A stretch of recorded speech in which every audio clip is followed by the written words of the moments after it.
Scott W. Rothstein, a former lawyer, orchestrated a $1.2 billion Ponzi scheme through his law firm, Rothstein Rosenfeld Adler. He sold fake legal settlements to investors, promising high returns, but instead used the funds for his own benefit and to fund his lavish lifestyle. Tom Petters, a Minnesota businessman, was convicted of running a $3.65 billion Ponzi scheme through his company, Petters Group Worldwide.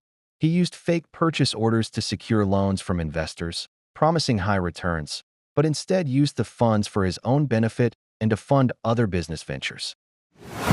Mark Dreyer, a former lawyer, sold fake promissory notes worth $700 million to investors, claiming they were investments in hedge funds. However, the notes were entirely fictional, and Dreyer used the funds for his own benefit. Bernie Madoff orchestrated the largest Ponzi scheme in history, defrauding thousands of investors out of approximately $65 billion. He promised consistent, high returns, but instead used funds from new investors to pay returns to earlier investors, while pocketing millions for himself. Alan Stanford, a financier, was convicted of running a $7 billion Ponzi scheme through his Stanford International Bank.